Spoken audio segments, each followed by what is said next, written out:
Thanks for coming out. I'm going to give you two types of talks together, but I think they're going to be great.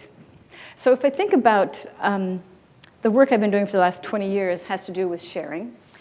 And during the course of this work, I've discovered this new organizational structure. Curious thing to talk about. An organizational structure that's changing how we build companies, how we will work, and ultimately how we shape entire economies. And I came across this by the work that I've been doing with Zipcar and then watching other companies. I founded Zipcar in 2000 and watching other companies since then. And so I think about Zipcar, there were three reasons why I thought we were going to be successful. And so the first was that we leveraged excess capacity. Do you guys want to move in? Because I just feel like I'm going to be standing in front of my slides. So the first thing is we leveraged excess capacity. So if you think about the way that you can consume a car today, you have two ways to consume it. One is you buy an entire car. It costs $9,000 a year. It's the second most expensive thing that you ever buy, yet it is idle 96% of the time. Or you can do car rental, in which case you have to buy it in these 24-hour bundles, whether you want it for 2 hours or for 26 hours. So both ways that you can consume a car, you are required to consume more than you wanted. So I knew that if Zipcar let you pay by the hour, by the day, economics were on our side. We were going to win from an economic standpoint because people were forced to buy much more than they wanted. There was so much excess capacity in the system. The second thing we did is we built a platform for participation, by which I mean platforms or make complex things really simple. And if you think about the car rental system today, it's this long, tedious process, and it's very complex. If we were going to rent just by the hour, we had to make it possible for you to put you right up next to the car and make this complex transaction dead simple. So we took out the middleman, you up against the car. And we did that with this platform. So if you had to go stand in line for 15 minutes or 20 minutes to rent a car for an hour, you would never have done it. The third thing we did is we thought of our customers as our collaborators. So again, thinking about the car rental model, back in the car rental day, which still happens, there's a counter between me and you, and I'm the car company, and you guys are renters. I look at you and I think, oh my God, you are going to wreck the car, you're going to do scratches, you're never going to tell me about it, and I completely don't trust you with this asset. And you are looking at me, the car rental company, thinking, wait up, you said it was going to be $19.95, and now you're trying to upgrade me to some fancier car, charge me insurance I don't need, make me pay for fuel in some crazy way. Like, I definitely don't trust you. It's very antagonistic. So we took Zipcar, we took that counter away, and we said, we're all in this together. We're going to ask you to do things that we used to do. You're going to walk around the car and tell us it's okay. You're going to tell us where we should put cars, what kind of cars. We're going to put a fuel card in the car, and you're going to trust you to put gas in when it comes to a quarter tank. So we really thought of people as our collaborators. And I had these two photos, are ones that I love, that to show how we were collaborating. These are people who are leaving the hospital with their firstborn children, and their instinct is, oh, wait up, I want to take a photo and mail it to Zipcar. I can tell you that didn't cross my mind to do that to any company when I was leaving the hospital. So we really thought of our members as not consumers, but co-creators. And here is a cartoon that I found. So here's Moses coming down out of the mountain with the 10 Commandments, and is there a section on the bottom for comments? So even with God, we profoundly think of ourselves as co-creators. And this idea of being a consumer, when you say that word consumer, doesn't it sound kind of 1950s? Consumer? Do you feel like a consumer? No, we feel like we are active participants in this and co-creators in whatever's happening. We're not just going to sit idly by and wait for it to happen to us. So it's these three things, excess capacity, people, and platforms, that are the key building blocks to this new organizational structure. And I call this Peers, Inc., so people and platforms that are inventing the collaborative economy and reinventing capitalism. And you will recognize this structure by all of these companies that we've been talking about for the last 20 years. And all of these are leveraging excess capacity on a platform for participation and inviting in the collaboration of others. And so I threw down the side here, the free and open source movement is a Peers, Inc. collaboration. OkCupid is a Peers, Inc. collaboration. All the massive online open courses are Peers, Inc. collaborations. Whenever we talk about co-work, co-housing, co-creation, it's all a Peers, Inc. collaboration. And just choosing one specifically, if we think about Skype, they built a telecommunications company on the back of my laptop, my internet connection, and my video camera, and they built a telecommunications company. So this idea of leveraging this excess capacity on a platform is an incredibly powerful one. If I think about this idea of whenever you're using excess capacity, it is fundamentally an act of sharing because I'm not controlling that entire asset. I'm having to share it with someone because I'm using excess capacity. And so my favorite example here is bed sharing. I don't know if you guys do any bed sharing. I do a lot of bed sharing because I travel all the time. And when I go to different places, I like to stay at friends' houses. And I like to use their multi-purposed room that is home office and bed. It's great. I'm really pleased to be staying with my friends. And if I'm really lucky, I get a double bed. And I say, yes, really nice excess capacity bedroom.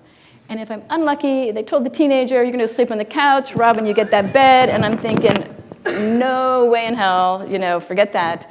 And that's what hotels are. And I'm, in fact, staying here in Vancouver in a bed sharing. And so how many people have been sharing that pillow and that bed? It is bed sharing. When I did Zipcar, I used to prevent my staff from calling it car sharing because they say, A, no one knows what car sharing is. You're still going to have to do 4 sentences description. And imagine if we called hotels bed sharing. It's the exact same business model. I have an asset. I want to maximize my return on that asset over a 7-day week. Exactly the same thing. Zipcar and hotels, identical.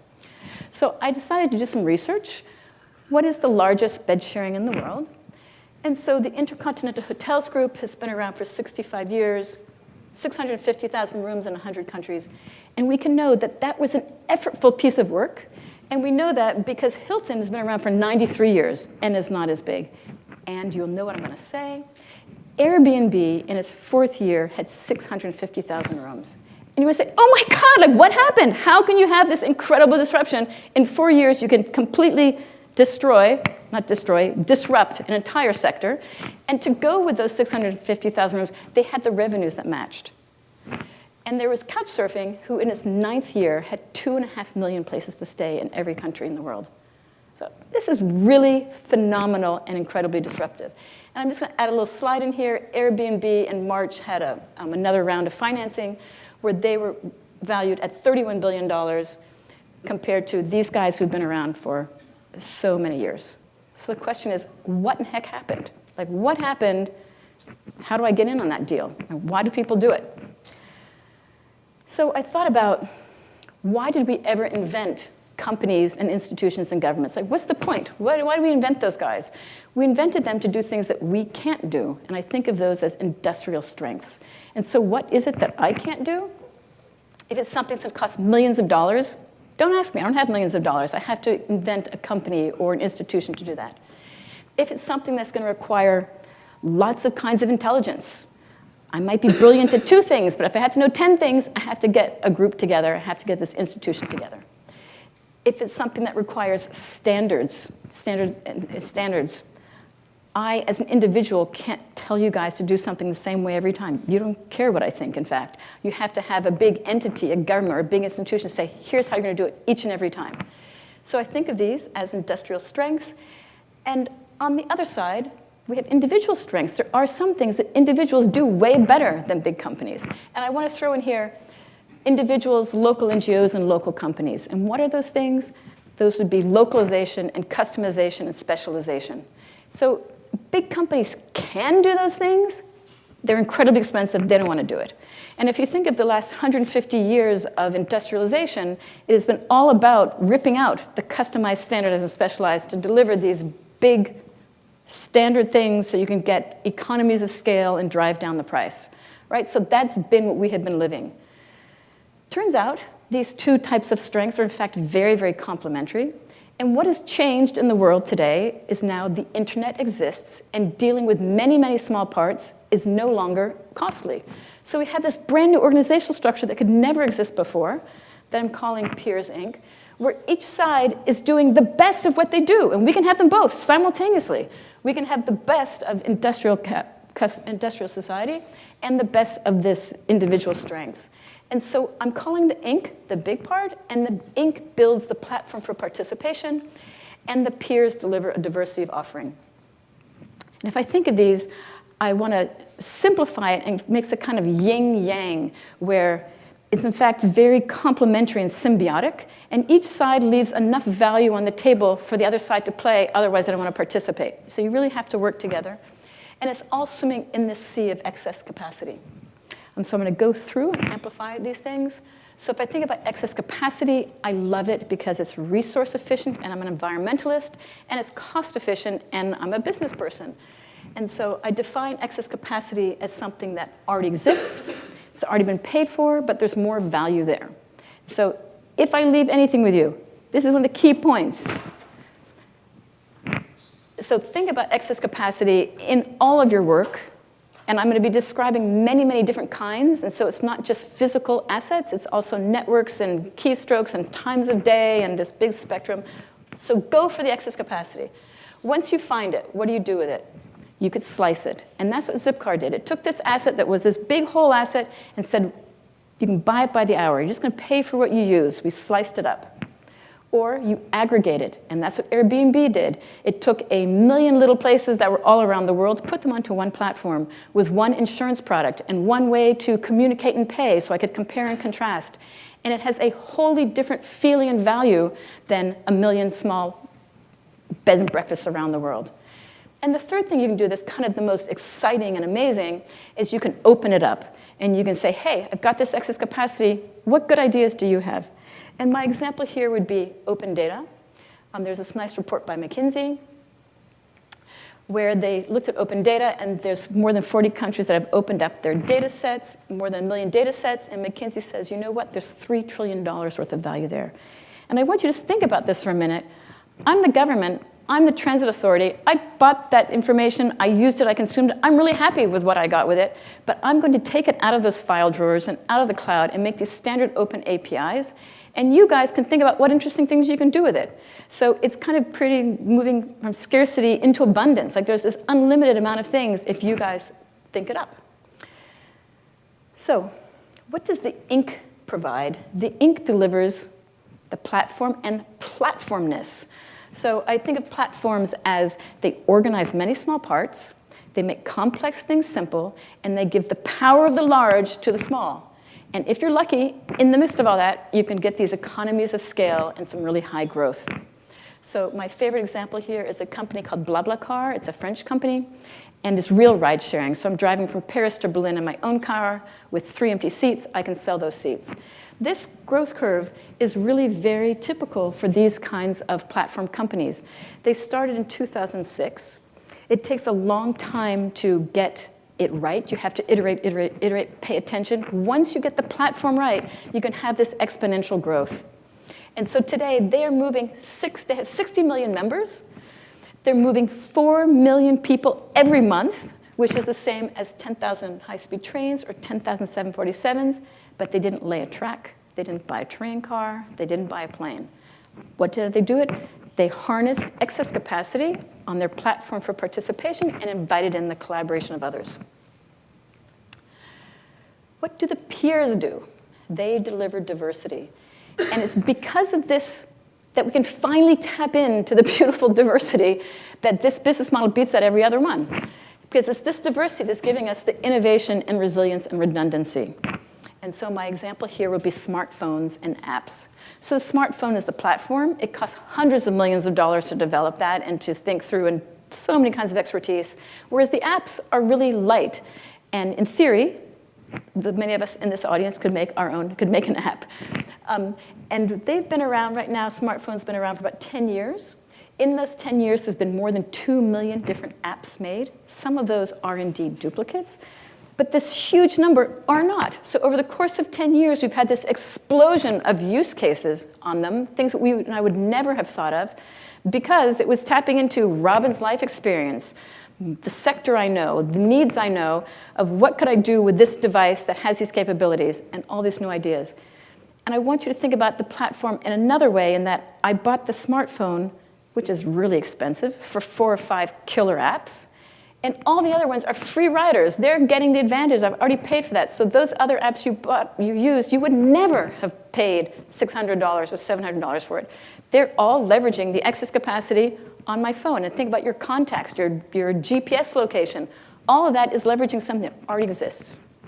I was in China doing this hour-long, like 60 minutes TV show, and they had a studio audience, and it was on the sharing economy, and they're warming up the audience, and I love this moment. So they're warming up the audience to say, who among you would share your car? Raise your hands, you know. Who among you would share your house? A couple people. Who among you would share your cell phones? And then I said, no, so no one, so then I came out and said, who among you would share your cell phones? And everyone says, every single one of you are sharing your cell phones to a broad community. Every time you download an app, you have now taken on, you are sharing your phone with this company. You're sharing your phone with all these other people, your contacts. So if I think about this Peers Inc. organizational structure, it has these characteristics that I am so amazed with. I think of them as quite miraculous. And so before I tell you what those 3 miracles are, these characteristics, I'm going to make you really, really depressed.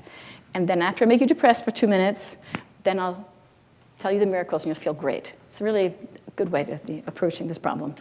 So if I think about what is the most depressing thing in the world, that would be climate change.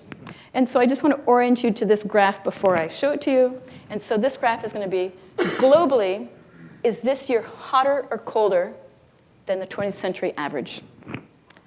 And so here is this data. If you've been born since 1980, you have never experienced a colder than average year. Here is 2015. This is what 2016 looks like. That was 2017. And you can see we've already warmed the planet about 1 degree centigrade. But scientists are telling us that we're going to warm by 5 to 6 degrees centigrade by 2100 if we have business as usual. So we've done about 1/5 of that. And if you're like me, what does it mean to warm a planet by 5 or 6 degrees? Like, I have no idea. What does that feel like? What's that look like to warm a planet? How would I notice it? And so I went and looked and did my research. The last time it was minus 4.5 degrees was the last ice age, 20,000 years ago. And these, which are going to be kind of hard for you guys to see, this is ice over city skylines. This is Toronto under 2 kilometers of ice, Chicago under 1, Boston, where my bed is, under 1.25 kilometers, Montreal under 3.5 kilometers of ice. So if you want to imagine what does it feel like to warm a planet by 4.5 degrees over 20,000 years, that's where we're standing today, under some kilometers of ice. We are going forward that amount in 80 years. So if you have any doubt in your mind that this is an existential crisis, just reflect on these numbers. There won't be any humans. Humans are really clever. We might have a couple 100,000, but nothing like we have today. So this is what really motivates me every single second. My friend Bani Banerjee at Stanford has this nice sentence. You can't solve exponential problems with linear solutions. And this is profoundly how we've been addressing this problem. I say, you know what? Try Peers Inc. And so now the miracles which you are ready for. So, miracle number 1. Because we're leveraging excess capacity, we can defy the laws of physics. So imagine if in 2000, instead of saying, I'm inventing Zipcar, I said, you know what? I'm going to build the largest hotel chain in the world. I'm going to build 650,000 rooms in 190 countries. I'm doing it in 4 years. Every single person in this room would have said, Robin, physically impossible. You can't go find the land, get the architect to design it, get it financed, get it built, hire the staff, put in the furniture, make no mistakes, do it in 4 years. Physically impossible. Everyone would have been agreed. So here's what business as usual asset building would look like over the 6 years, and here's what Airbnb did. And why? Because they leveraged existing excess capacity on a platform for participation and invited in the collaboration of others. So when I think about us addressing climate change or poverty or whatever intractable problem you're trying to address, I know it has to take this shape. We have to leverage existing excess capacity. So we have a person here who builds infrastructure. And I think about high-speed rail up and down the east and west coast. I think, I don't care about that. But that you put your shovel in today, by the time I'm reducing a CO2 emission, it's going to be 25 years. I don't care. We need to use existing assets right now with the stuff that we have to get this job done. We don't have that amount of time to wait. So because we're building on platforms for participation, we can tap exponential learning. So if we think about what is learning, learning is how many iterations do I get And so if we think about people, businesses on a faster learning curve than individuals because they'll get more iterations.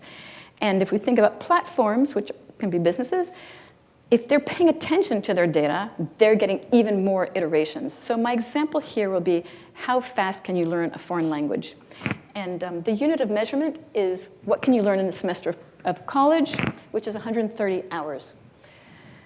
So if we think about this foreign language learning, the #1 company was the Rosetta Stone, and they would teach you how to learn a language in 54 years. And you say, whoa, that's fantastic. 54 hours is so much less than 130 hours. Fantastic. I don't know what's making, I'll stand a little forward here. Duolingo is my new favorite company that does free online language learning. And they will teach you a semester of a language in 34 hours. And so how in heck do they do that in 34 hours? So I was talking to that CEO, and he tells me every single question you're asked is an A/B test, meaning that half the people are asked a question one way, half are asked the other way, and in 24 hours, he will have 150,000 people take that A/B test, and he'll know profoundly which is the better way to ask a question to get people to learn it. And so he's honed and honed and honed down to 34 hours, and here's their growth curve. I was talking with them recently. They launched in August of 2013. They have more than 200 million people who are using their platform actively every month. And you say, well, what was the excess capacity? The excess capacity was how Robin fails on tests no one cared about. And Louis van Aan said, whoa, there's some really interesting information in there, and I'm going to find it. Another beautiful thing they did around excess capacity is if we think about foreign language learning, you're learning it in language pairs. My native tongue is English and I want to learn French. My native tongue is English, I want to learn Czech. So about 2 years ago, they opened up their processes and they said anybody can do language pairs on this platform. 50% of the 200 million people are learning language pairs that Duolingo did not invent. They opened up their excess capacity. So miracle number 3. Because we're working with a diversity of peers, the right person will appear. And I don't mean Superman, like whatever. Superman can fly, he's strong, but you guys with your smartphones are right this second way better. You know what's the weather going to be, what's the best path, who are the experts, what's the history. My example, because it's short, will be this one. So Obama in December 2014 said, you know what? I'm going to normalize relations with Cuba. 6 months later, there were 2,000 listings in Cuba. You cannot do it at this pace any other way. This is the only way that you can have this kind of speed. Another example here for my transportation friends is if you think about Waze. I was driving in a snowstorm in Waze on Thanksgiving on a route I've been so many times before. Why my husband is using Waze, I don't know, to drive me crazy. The snow is falling down. It was the weekend, the day before Thanksgiving. Full car, my son in the front seat says, whoa, look at that. And I'm thinking it's 2 deer running across the street. And I stretch around because I'm in the back seat, and it was 2 cars that had collided right then and there and were doing this slow spin right in front of us. It's a 2-lane road, and Waze says, caution, accident ahead. The guy next to me was using Waze and had pushed accident ahead. So the right person appears. So the thing to remember here is that this is a collaboration. You can't have exponential growth if you don't have the platform that is organizing all the excess capacity and the peer co-investment. You can't tap exponential learning unless you have the hundreds of thousands of different ways people are doing things, the different types of data, and the platform is doing the analysis and saying, oh, best way to do this, I'm gonna make this easy. Worst way to do this, I'm gonna make that really hard. You can't tap, the right person won't appear unless you have the platform that has attracted us, that's doing this crazy computing and saying, here's the needle out of the haystack that you want at this moment. You have to have both sides to make the stuff work. So if I think about it, industrial capitalism, in my view, is dead and dying. And how would I define industrial capitalism used to be the best way to extract value out of something. And how I would define industrial capitalism as they put a very, very strong barrier around a company, and you knew what was inside the company, what was outside the company, and that barrier would be patents and copyrights and trademarks and certifications, and it was really, really clear what was the company and what was not. Today, we're moving to this new collaborative economy, which is really, really fuzzy. Is this work time or personal time? Who owns this asset? Are you an employee or not an employee? Whose data is that? It's this big, fuzzy mosh pit. So I'm going to leave you with, this is the first half of my talk here, coming to conclusion. There are 4 reasons why that are true. I find these to be true. And if you find these 4 things to be true, you too will know industrial capitalism has had its day, and we are moving into a new collaborative economy. So, sharing economy is the future because the internet now exists. Shared networked assets always deliver more value than closed proprietary ones. And we know it happens 2 ways. 1, the asset is used much, much more efficiently. And 2, brand new value is being extracted out of that asset. So shared networked assets deliver more value than closed ones. The second one is an old one. You guys are really smart in this room, but statistically you knew there were more smart people out of this room. And so now with the internet, we can find those people. So more networked minds are smarter, more creative, more specialized, more localized, more any single thing you want than anyone in one company or in one city or in one country. There's more smart people outside. It's the fact. The benefits of shared open assets are larger than the problems associated with shared open assets. So when I was raising money for Zipcar, and the people who would not invest in Zipcar would say, oh, Robin, my God, people are going to trash those cars, and it's going to be completely ruined, and it's never going to work. And I'd say, you know what? That is a problem. A very small percentage of people do that. It certainly is a problem that makes itself quite known. We penalize them, and they keep doing it. We kick them out. Meanwhile, we have 1 million people sharing 13,000 cars in cities around the world. So the benefits outweigh the problems. The benefits and opportunities outweigh the problems. Lastly, I'm a selfish person. I only do things that I care about. I'm only doing it for me. When I participate in these, I get more than I give. I make 3 hours of reservations in Zipcar, and I, Robin Chase, have access to 13,000 cars around the planet. I edit something in Wikipedia, and I personally have access to 5 million entries in the world's largest encyclopedia. So I put in my little piece, and I get this large thing. So I look at these, and I say, we have moved into a new place. Openness and this shared collaborative piece delivers much, much better outcomes. So if I think about the world that we're living in now, where there's another talk going on about the future of work. What is the future of work? What is the future of capitalism? What is the future of technology, and how fast is it going to overrun us? What is the future of climate change? What I know is that this organizational structure is the one that allows me to experiment, iterate, evolve, and adapt at the fastest pace, at the lowest price. So this is where I'm putting my money and my efforts.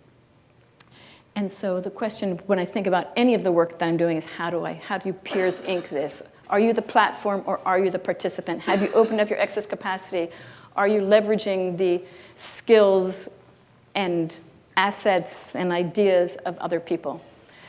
So this concludes the first half of my talk. I can take some questions out, or we can just keep going through the future of transportation. Questions? Yeah. You can. It's a small, just talk. Yeah. I'm just questioning, I work in the public sector. I already have a few ideas going in my mind. I'm a public health physician, and one of my tasks is to build capacity in our communities so that they are empowered to create their own healthy communities and health for themselves. So what do you do when you're in a sort of a public sector capacity? How would you apply this paradigm? Just as you say, so here's actually I used to work in public health back in the day. And so when I was watching the Ebola outbreak, this is a terrible thing, one of the things I was thinking about was this is demonstrating the power of diversity. Had we believed that everyone has something to offer and had we connected with them, bad thing number one, we would have heard about it and we would have made it not happen. But I was also thinking about the caretaking of people who were sick by those who had pulled through. I think would have been a really nice community So you would make a platform, you tell people, here's best practices, here's the things you do, we're going to provide you the sheets and the plastic and whatever, and you could have had very nice caretaking in a very good way had we done that empowerment.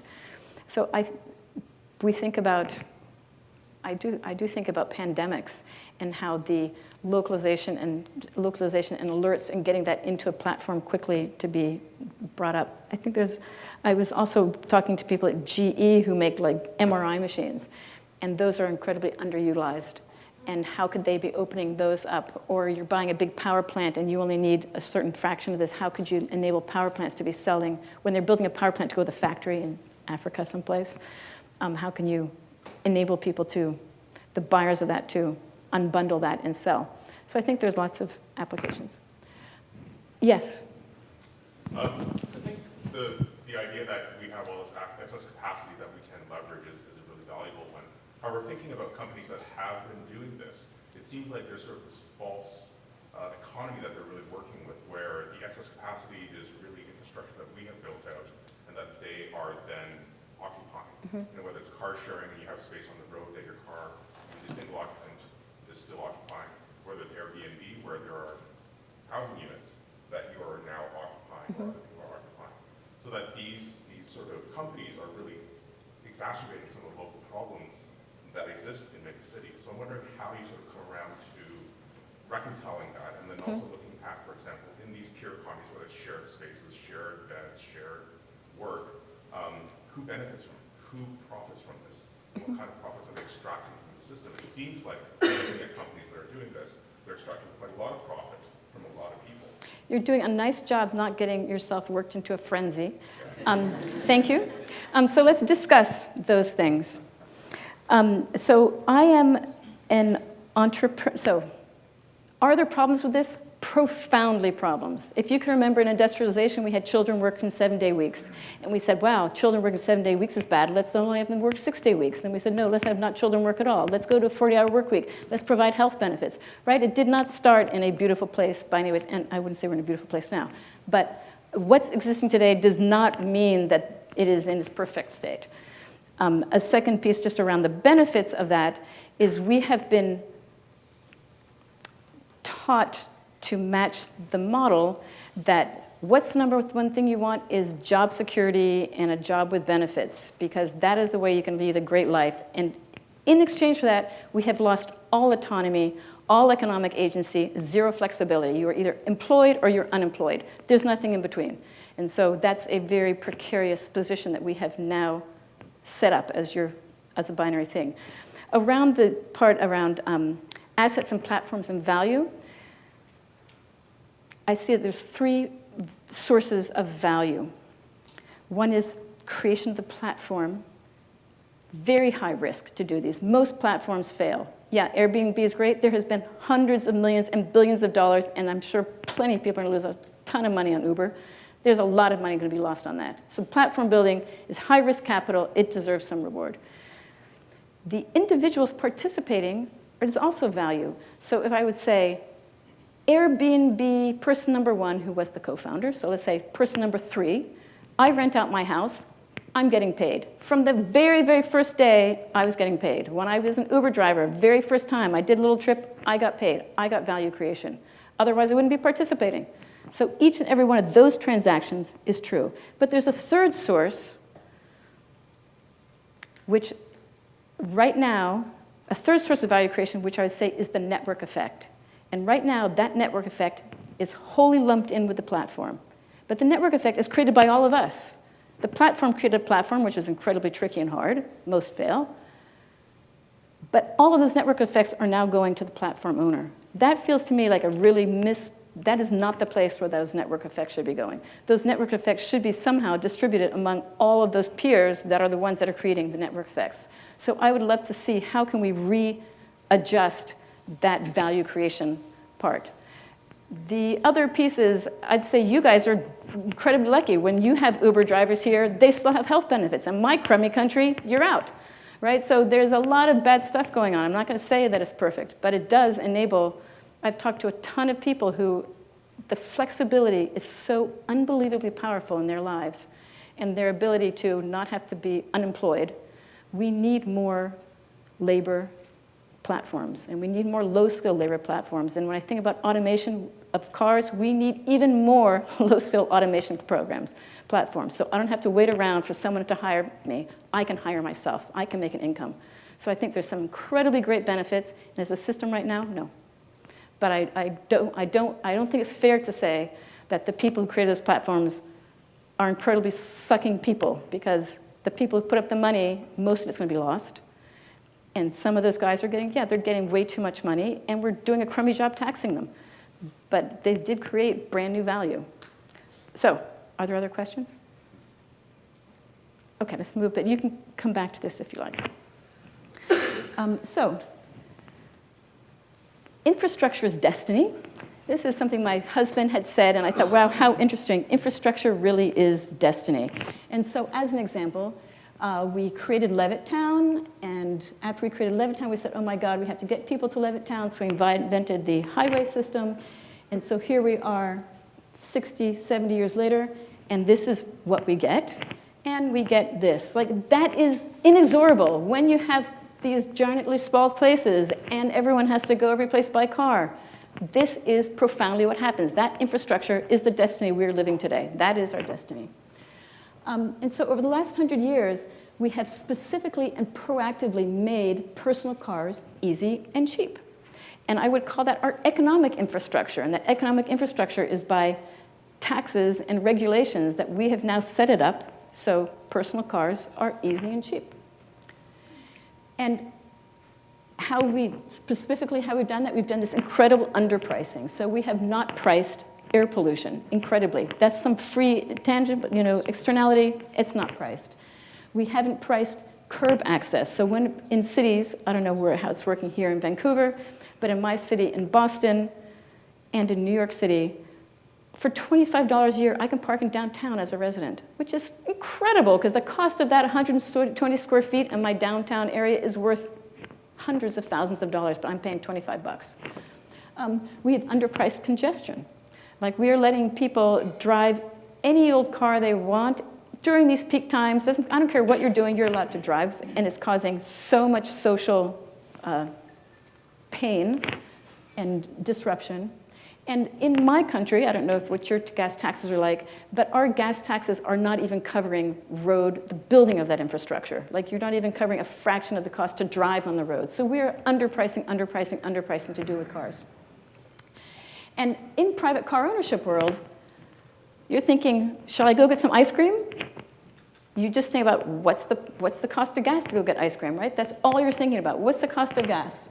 So when I'm doing share trip, which was a Zipcar, it was really interesting. You had to think of the whole cost. So do I want some ice cream? Oh, in Zipcar, it's going to be $10 an hour to rent that car. I'm going to get ice cream on my way home or eat those stale cookies in the cabinet. I'm definitely not going to hop in my car to go do it. I have to make that equation. But for personal car owner, it's just like, whatever. With the coming of autonomous vehicles, the single most expensive thing in the car is my personal time or the cost of that driver. And we're now extracting that out of this cost of the trip. So every single thing that had to do with underpricing, which I'd say is all of our transportation problems stem from this underpricing, not all, most, are now going to be incredibly magnified. So if you didn't like congestion today, you're really not going to like it tomorrow. If you didn't like air pollution today, you are not going to like it tomorrow. All of those things that we're doing because it's so cheap, like I don't care, it's going to be so much worse. I was just at a conference yesterday and with a whole bunch of researchers, and if you have an electric autonomous vehicle that you own, the marginal cost to drive that will be 1.5 cents a mile. What is it that you're not going to do for 1.5 cents a mile? My favorite way to get you to think about this is if you have your smartphone. Remember when smartphones got cameras? You said, who needs a camera every day? Here we are, so many years later. How many ways do we use that camera in thousands of clever ways? So when you have a car that's sitting in your driveway and it's $0.015 to drive it, go get me that ice cream. Go pick up my kid's shoe that he might have left maybe at the playground, who knows. Go drive and any single thing, these will be our personal slaves. And all of those externalities are just exploding. So I want to go back to the fact that technology has delivered us a huge amount of benefits, and it's made sharing of all sorts of things really easy. So this idea of carpooling has been the holy grail for decades. I've seen so many business models with, yeah, I'm going to do some urban carpooling, and it's never succeeded. Incredibly, Uber and Lyft, through some crazy taxi back door, have actually got some actual ride sharing going. They're actually doing some real matches with strangers. And I was thinking about, if I think about this, I'm sorry, I feel like I just made these slide decks yesterday, so 2 days ago, so it's not doing what I thought. But a downside of that ride sharing piece is that this is what would you do if you didn't have Uber or Lyft. What's really was striking to me is, yes, from a transit guys here, 15% of the people in this nationwide survey weren't taking transit, and in other places, about like 25% of people are switching from transit into Uber and Lyft. But what I was really struck by was 24% of the people were not walking or taking a bike, because now they can do easy transport. And I was just thinking, well, just imagine if we think of this obesity and illness, chronic illness coming from our lack of moving, what it's going to be like when we can have this door-to-door transport and I'm not even walking the block, and when I have the penny and a half per mile. And here was another example that my husband found. Over Christmas, Amazon was advertising. They had 1,000 products for which you could get 2-hour delivery. And this little logo here, what you want before you want it, that makes me have a shiver of fear. Yeah, that was my feeling. And so when we're thinking about this is what's happening today, right now, this is what's happening, that I don't walk the 2 blocks to go buy the toilet paper because let's just have it delivered to my door. Here's what's going to happen with self-driving cars. So today, I want to have a car on the main, I want to have a retail store on the main street, right? Because the main street is where everyone walks. I want that spot. I'm paying high rent for that. That's the place to be. If I don't have the money, I put my store on, around the corner, 2 blocks away. It's lower rent, but fewer people are going there. If I'm Amazon, I've got some suburban warehouse, which I passed one on the subway. I've got some warehouse where I'm storing stuff, and it's lower rent than that high street. The future is going to have what I think of as retail automated trips, which the acronym for is RATS. And the first time I used it, someone came up with this great, I love my headline. I thought, oh man, I'm so glad I called it RATS. And so what will happen is all of those stores that used to be storefronts, that used to walk by on the sidewalk and enjoy, are now going to be in cars on the streets. And so our public rights of way are now going to be filled with warehouses. Like, it's free. It is free to be driving. It's a penny and a half a mile to be driving. Why am I not putting my store on a wheel on the main right of way? It makes complete economic sense. And all of us will be sitting in our rooms, snapping our fingers, getting on-demand stuff. So I think of this as welcome to hell with my rat. And so the question that I think that, for me personally, I'm thinking rats in cities are bad. We actually don't like rats in cities. But what about rats in the countryside? Maybe in low-dense areas, rats are fine. And so I feel like there needs to be this public conversation. How do we feel about rats? Maybe we think it's great in both locations. I personally think we should not have a lot of rats in cities because I like to walk down the street and be able to buy things and have a lively sidewalk and have retail. But as we know, in North America, the rates of retail and the crashing of retail is going down, down, down. And here's a number I just learned yesterday. 9% of sales right now is online goods. That's just so we're seeing the effects of 9% of online goods. It's projected to go to 50 and 60% in the next 5 years. So just think what that is going to be doing to our downtowns everywhere, and what street life is like, and that truck driving in front of you, delivering one package to another. And another just thing that gave me chills was someone was pointing out at this conference I was at that when you do Amazon Prime, I'm just going to say what they said. This may or not be true. That when you do Amazon Prime, you get 2-hour delivery if your good is going to be that. So I'm getting it for free. I already paid my Amazon Prime subscription, and so the toothbrush that I bought is not going to be delivered to me in 2 hours just because, like, that was the contract. Did I really need my toothbrush in 2 hours? It doesn't matter. I'm getting it delivered in 2 hours because I've done my year-long contract. So I feel like this is a really important community discussion as well. Like, is this what we want? And so if we understand that people naturally choose the cheap and easy thing to do, which is why instead of walking and biking, I'm taking my door-to-door thing. Instead of going to the store, I'm having Amazon deliver stuff before I've even thought about it.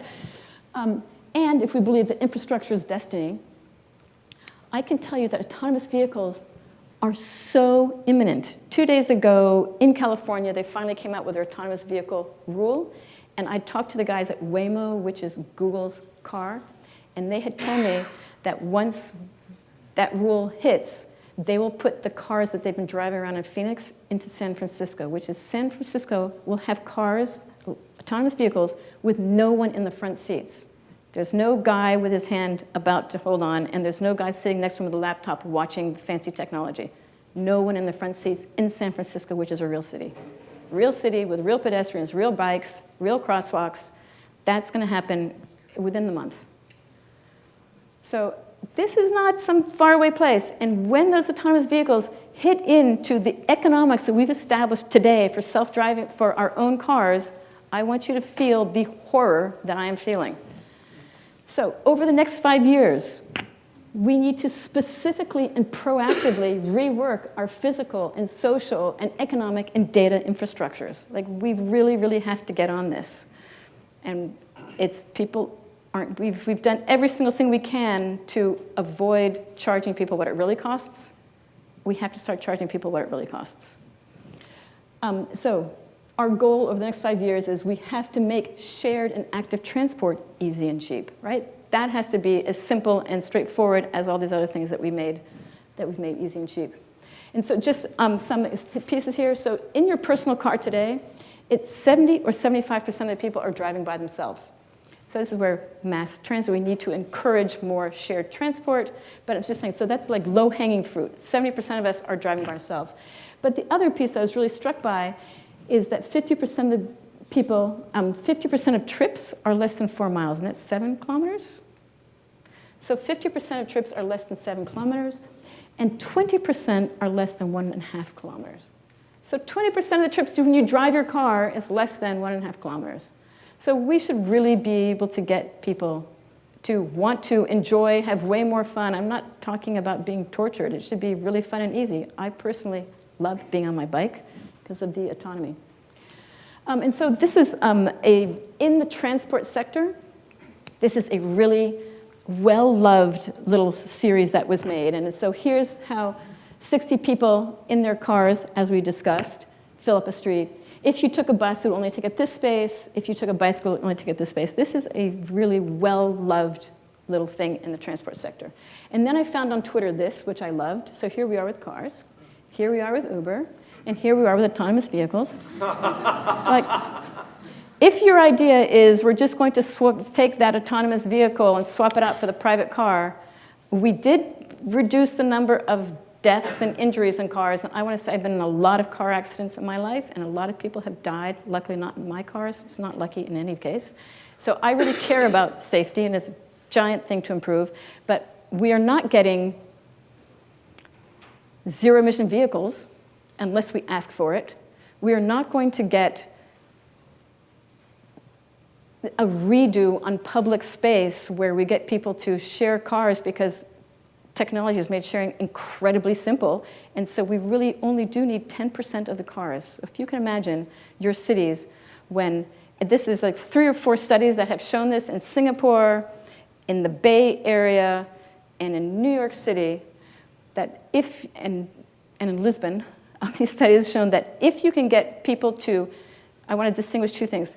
If you share cars, which just means if you go by yourself, you're still going by yourself. If you went with 2 people, you go with 2 people. If you just share the cars, like I'd say Zipcar, you just share cars, you only need 30% of the cars. If you can get people to share rides, and I'm talking in a very reasonable way, I'm willing to wait 3 minutes, I'm willing to not go more than 10% out of my way, you only need 10% of the cars. So all of that on-street parking, don't need that. All of those parking garages, I feel like this is this incredible moment that we really do get to redo cities. Like, we have this incredible opportunity. What in your crowded city are you missing? Do you need more affordable housing? Do you need more green space? Do you need retail here? Do you need a hospital there? All those parking garages are now going to be free and open. We get this redo if we share vehicles. And so this is just another one of these. It's famous, just so you can see what it looks like. Oh my God, let's do an elevated highway there, expand those lanes, not enough space. Here's what that really looks like when 75% of the people are driving by themselves in cars. And just, isn't this a really great diptych here? They really did a nice job. So there we are. Imagine what our cities could look like. So here we have these self-driving cars. We're getting a chance to do over cities. And what will that look like? We will be living multimodal lives. So when I step out my front door, instead of I step out my front door, I get in my car. I'm thinking, I'm stepping out my front door. What am I doing? Is it raining? Is it not raining? Do I have my child? Do I have something heavy? Is it a beautiful day? I'm going to decide. And when people say that's really complicated, I think about eating. When you go out, you decide, am I going to eat in? Am I going to eat out? Am I going to make it myself? Am I going to buy it in a can? Like, there's 1,000 permutations. It's not a drama. So in the motorized section of this, we will have a continuum of shared transport. And the continuous shared transport goes from subways up to, yes, a taxi where I'm being driven by myself. And that will be way more expensive than going by subway. And so I invented this thing. I convened and had 10 large world city and transport NGOs, spent 7 months thinking about what should cities look like and what do we always advocate for cities? What are best practices in cities that make them wonderful places to live in and are really good for people living in cities? And they came up with these 10 principles for livable cities. And I'm just going to go through a couple of them. So one of them is that we're going to move to zero-emission vehicles. That's a principle. Another is that we make efficient use of our roads and curbs and lanes and vehicles. Fair user fees across all modes that actually someone's going to have to ask me a question about later because I didn't touch much on this. Standard APIs. I don't want to go into this. That's going to be connected and integrated. If we have all those things, when we put on top self-driving cars, it's going to be fine. If we laid this nice foundation and addressed those things. And these principles, there's a whole bunch of them. I'm not doing it for this talk. And around autonomous vehicles, on these principles, it would say that autonomous vehicles in dense metropolitan areas must be shared. And in dense metropolitan areas, they should be shared. And the question is, what is dense? When I when I walked and went by subway, elevated rail, what do you call it? Skytrain. You have some really dense areas, but they're very small pockets. So this may or may not be applying that you'd be only having shared autonomous vehicles. But an interesting piece I just want to say, reiterate, is if I have my own, personally owned self-driving vehicle, the cost of a trip for me is that penny and a half a mile. When I use a shared self-driving vehicle, I'm paying the entire costs each time I decide that decision. So that's when I don't buy ice cream because it's going to cost me $10. Or I might go get a seat in that thing and it's going to cost me $1 to get a seat. But I will be thinking twice. I think this is my last slide. We talked before about labor. We really, one of the principles is we have to engage stakeholders in decision making. We did a really, really terrible job with the automation of agriculture sector, and there was a huge amount of suffering involved in that. Why are we going to repeat that? Let's not repeat that. Let's get ahead of this curve and do the right things.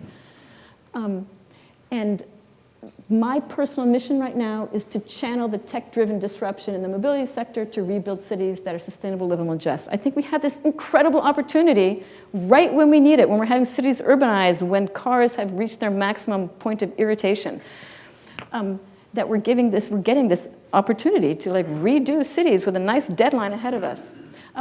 So just to finish, that infrastructure is destiny. We have to get this transition right. I took a slide out of here that the largest piece of infrastructure we have is our planet, right? That is our profound infrastructure. That is our destiny. And if we destroy that, our destiny goes with that as well. And so this, I'm sorry this is small, but this is a highway, an elevated highway in Seoul. And it was 12 lanes of traffic They built that over a stream bed in the 60s. So they covered the stream, they built the 12-level traffic. The mayor of Seoul decided that he wanted to become president of Seoul. So he said, I'm ripping that down and I'm revealing the thing underneath. And on the back of this project, he did become president of the country. And I just want to say, this is the type of thing that we could have. We could go from that to this if we decided to share vehicles, take away all that stupid parking space, put in the things we love. We can address equity, address all these things that we can do with this particular tool. So I think that is it. I can have some questions, but I want to ask you guys a question before I ask those questions, okay? So here's my question for you. I'm going to leave with this slide. It's much nicer. Let's even go better. Let's go better slide. So here's my question for you. Do you think existing companies and existing governments will evolve fast enough to address climate change and income inequality, or will they move too slow and that people will rise up in revolt? So my question before you is going to be, do you believe the future is an evolutionary one, or do you believe it's revolution? And to ask this question, we're doing anonymously. Everyone has their eyes closed. Close your eyes. Close your eyes. Okay. If you believe in the future is evolution, raise your hands. Okay, hands down. If you believe the future is revolution, raise your hands. Keep your hands up, open your eyes, look around. It's about 80-20, I'd say. I've been asking this question around the world, and it is a terrifying answer that you guys are doing. I realize I'm forcing, there's a little forcing going on here. And I was asking this question before my current president got elected, and so I want to say, I was talking to a person who was a peacekeeper who'd been to Rwanda and in Ethiopia, in the Sudan, and when I told her the story, her face completely blanched, and she said, what do people think revolution is? Like, revolution is 3 decades of suffering and war and economic disruption, and is really, really terrible. None of us want to have revolution. None of us want to have revolution. So when I showed my other mission, that is my other mission, but my larger, broader mission is we need to speed the pace of evolution to avoid revolution. And so all of you guys need to adapt that into your hearts. We need to speed the pace of evolution. You just, like, this has to happen. We have to go there. And actually what's really striking to me about Trump's election is he is showing you how fast you can move. That everyone's thinking, oh, I can't do that. It's politically incorrect. It's not the culture, not acceptable. What? He's doing it. So we need to speed the pace of evolution because the alternative is really terrifying. And so that's what I have to say. Do you guys have more questions?